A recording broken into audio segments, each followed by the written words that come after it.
तारीख को 9 अक्टूबर को भाईचारा बनाओ अस्तित्व बचाओ पिछड़ा वर्ग अधिकार सम्मेलन लखनऊ में 9 अक्टूबर। इस तरह से कार्यक्रम लगातार तीसरे पंचायत चुनाव और उसके बाद उत्तर प्रदेश के विधानसभा चुनाव तक चलेंगे।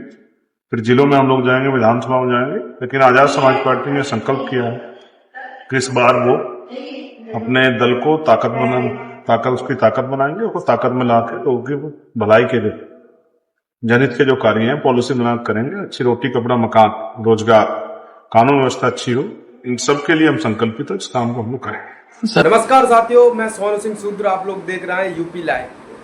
साथियों, आज हम बात करने वाले हैं महानायक मान्यवर काशीराम जी, जो कि 9 अक्टूबर को उनका महापरिनिर्वाण दिवस है। उनका महापरिनिर्वाण दिवस लखनऊ के अंदर मनाया जाएगा और इधर दोनों पार्टियां यह दावा कर रही हैं कि लखनऊ के अंदर दोनों पार्टियों का अलग अलग प्रोग्राम डिसाइड हो रहा है। ऐसा संकेत हो रहे हैं, ऐसा सुनने में आ रहा है। बहन कुमारी मायावती जी भी 9 अक्टूबर को एक महारैली 2021 की तरह करने जा रही हैं, जो कि मान्यवर काशीराम जी के महापरिनिर्वाण दिवस के अवसर पर। और इधर एएसपी पार्टी के राष्ट्रीय अध्यक्ष चंद्रशेखर आजाद जी लखनऊ के अंदर महापरिनिर्वाण दिवस की बहुत बड़ी प्रबुद्ध महासम्मेलन करने जा रहे हैं। ऐसे में बात यहाँ पर ये उठती है कि एक तरफ बहन कुमारी मायावती जी और दूसरी तरफ बड़े भाई चंद्रशेखर आजाद जी, दोनों ही अपनी अपनी ताकत दिखाने का एक सुनहरा दिन उन्होंने चुन रखा है, जो कि वो है 9 अक्टूबर।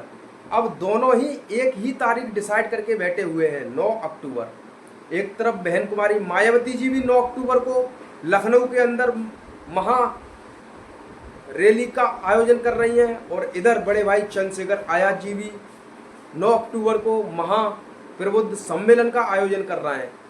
अब ऐसे में सवाल यहाँ पर ये उठता है कि दोनों ही पार्टियाँ लखनऊ के अंदर जब महापरिनिर्वाण दिवस की रैलियां कर रही हैं, मान्यवर काशीराम जी के महापरिनिर्वाण दिवस की वहां पर मनाया जाएगा लखनऊ के अंदर, तो ऐसे में सवाल ये उठता है, जनता 2 भागों में बट जाएगी।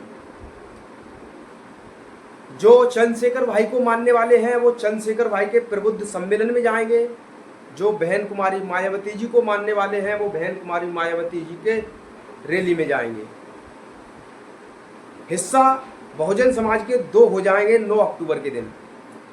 अब सवाल ये उठता है, बहुत से लोग कह रहे हैं किसकी कितनी संख्या भारी, किसकी कितनी हिस्सेदारी। ये तो मान्यवर काशीराम जी ने नारा दिया था, जिसकी जितनी संख्या भारी उसकी उतनी भागीदारी। अब दोनों ही, एक तो भारत की आयरन लेडी जो बहन कुमारी मायावती जी बीएसपी पार्टी की राष्ट्रीय अध्यक्ष हैं, और एक तरफ भारत के मर्द जो कि बड़े भाई चंद्रशेखर आजाद जी जो एएसपी पार्टी के राष्ट्रीय अध्यक्ष हैं। दोनों ही 9 अक्टूबर को आमने सामने हैं और दोनों की ही महारैलियां हैं और दोनों ही एक ही जिले में लखनऊ के अंदर रैलियां कर रहे हैं। अब देश प्रदेश से जब लोग इधर उधर से आएंगे, अलग अलग राज्यों से जब लोग आएंगे, अलग अलग प्रदेशों से लोग आएंगे, तो वो सब लखनऊ के अंदर एकत्रित होंगे।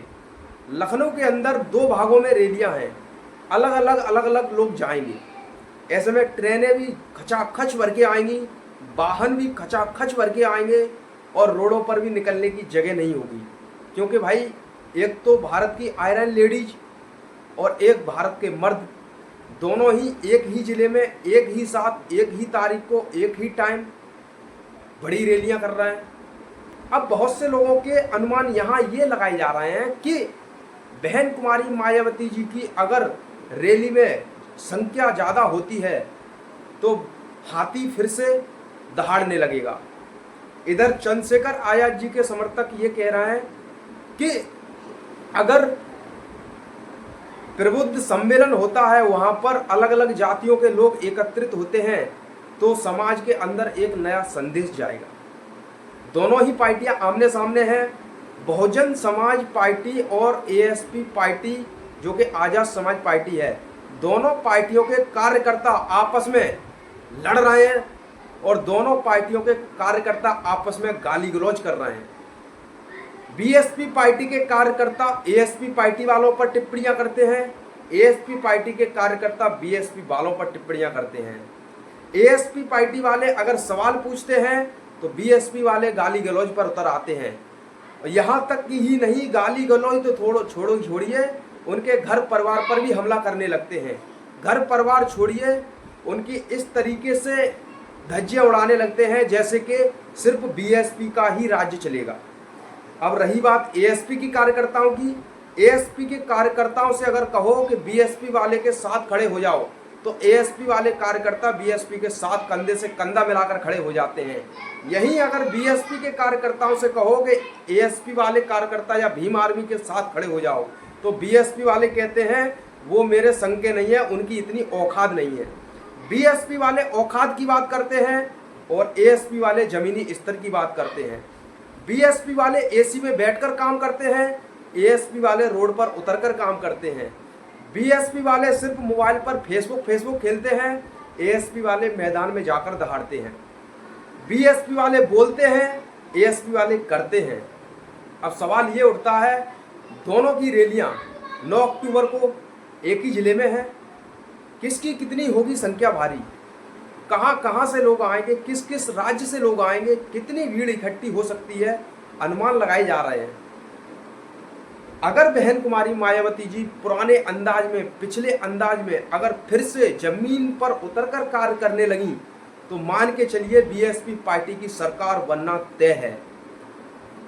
बड़े भाई चंद्रशेखर आजाद जी जो कि जमीन स्तर पर कार्य कर रहे हैं, अगर बहन कुमारी मायावती जी ने बड़े भाई चंद्रशेखर आजाद जी को पार्टी में शामिल किया तो समझ लीजिए बहुजन समाज को डबल पावर मिलना तय है। क्योंकि जिस तरीके से योगी आदित्यनाथ जी उत्तर प्रदेश के सीएम हैं और नरेंद्र मोदी जी जो कि देश के प्रधानमंत्री हैं, दोनों ही डबल इंजन की सरकार बताई जाती है। एक प्रदेश में बैठकर अपनी कार्यकारिणी संभालते हैं, दूसरे पूरे भारत में बैठकर अपनी रणनीति बनाते हैं। अगर इस तरीके से हो जाए, बहन कुमारी मायावती जी अगर चंद्रशेखर भाई को अगर पार्टी में ले लें और या चंद्रशेखर भाई को साथ लेके आ जाएं तो बहुजन समाज का एक बहुत बड़ा बहुमूल्य वोट इकट्ठा होकर वो सारा का सारा एकत्रित हो जाएगा और एक साथ गिरेगा। बहुजन समाज की सरकार बनना फिर तय है। ऐसे में चुनाव होंगे तो वोट 2 भागों में बटेगा। यहाँ तक कि मैं गांव-गांव में गया हूँ, गांव-गांव में यही सूचना मिल रही है कि बीएसपी के कार्यकर्ताओं ने हमें धोखा दिया, बीएसपी के कार्यकर्ताओं को हम अपने गांव में नहीं घुसने देंगे। बहुत सारी जगह से ये भी सूचना मिल रही है कि एएसपी पार्टी के कार्यकर्ता कुछ लोग ऐसे हैं जो पैसा ले जाते हैं, दलाली करते हैं और दोनों में तू में चल रही है तगड़ी तरीके से। बीएसपी वाले औकात पे आ जाते हैं, औकात की बात करते हैं, एएसपी वालों से कहते हैं तुम्हारी क्या औकात है, तुम्हारी चिट्ठी भर औकात नहीं है। लेकिन उनको ये नहीं पता अगर वही चींटी अगर हाथी के कान में घुस जाए तो हाथी को भी तड़पा तड़पा कर मार देती है। यह बात ये कहानी पुरानी है लेकिन यह ओरिजिनल भी साबित हो सकती है। तो इसलिए मैं अपने भाइयों से और दर्शकों से और अपने यूजरों से और अपने हमारे लोग जो फॉलोअर्स हैं, जो सब्सक्राइबर हैं, उनसे मैं यही कहना चाहूँगा, आप लोग अपनी कमेंट में राय दें। क्या बहन कुमारी मायावती जी को चंद्रशेखर भाई को एक साथ आना चाहिए? क्या इन दोनों को एक मंच पर आकर अपनी राय रखनी चाहिए? क्या इन दोनों को एक साथ आकर चुनावी बिगुल फूंकना चाहिए? इन दोनों को एक साथ आकर बहुजन समाज का नए स्तर से और नए तरीके से बहुजन समाज को आगे बढ़ाना चाहिए।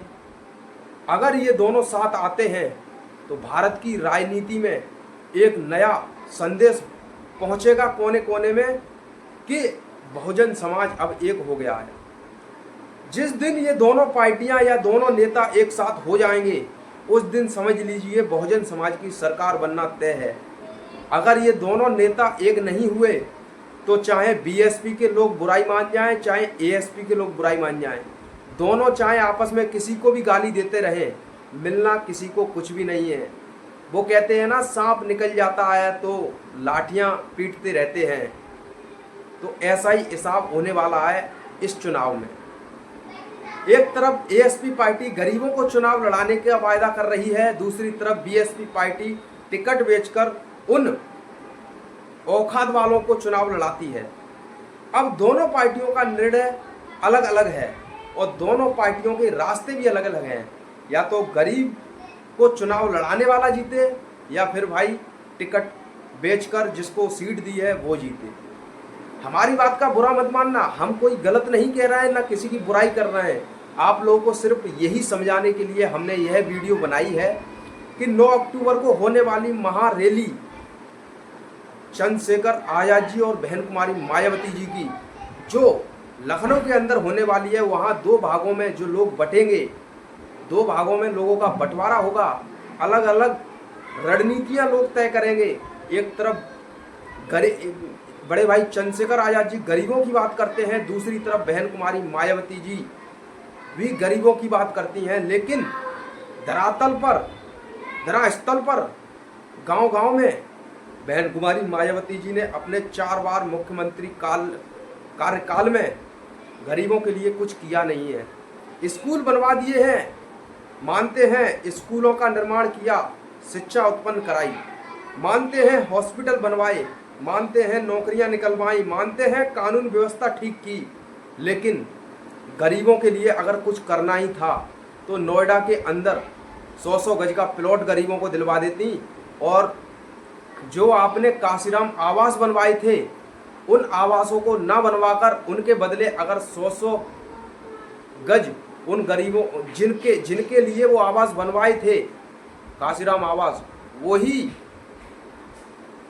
आवास अगर उन गरीबों के नाम कर दिए होते तो आज वो भी तुम्हारा नाम शान से ले रहे होते। लेकिन वो तुम्हारा नाम नहीं लेते हैं, उन पर भी दूसरे का कब्जा हो रखा है, दूसरी जातियों का। ऐसे में देखना ये है, मैदान में दोनों पार्टियां आमने सामने हैं। हम किसी की बुराई नहीं कर रहे हैं, हम किसी से लड़ना नहीं चाहते। हमारी बातें अगर गलत लगी हो तो अपना छोटा भाई समझ के हमें माफ़ कर देना। लेकिन दोनों पार्टियां आमने सामने हैं, दोनों पार्टियों की टक्कर है। और ग्रामीण क्षेत्र के लोग, ग्रामीण नेता, जिला स्तर के नेता दोनों पार्टियों के आपस में लड़ रहे हैं, आपस में कुश्तियां कर रहे हैं, आपस में दंगलबाजी हो रही है, आपस में तू मैं हो रही है, कमेंटबाजी हो रही है, लड़ाई झगड़ा हो रहा है। यहाँ तक बात है, मुझे सुनने में आता है। तो ऐसे में देखना यह है किसकी कितनी संख्या भारी, किसकी कितनी हिस्सेदारी लखनऊ में 9 अक्टूबर को पता चलेगा। क्रांतिकारी जय भीम। हो सकता है आप लोगों को मेरी बात पसंद आई हो या ना आई हो, आप लोग कमेंट में अपनी राय जरूर दें। फिर मिलेंगे अगली वीडियो के साथ। सरपरोशी की तमन्ना अब हमारे दिल में है, देखना है जोर कितना बाजुए कातिल में है। लिख रहा हूँ अंजाम, एक दिन आगाज आएगा, मेरे लहू का हर एक कतरा कतरा इंकलाब लाएगा।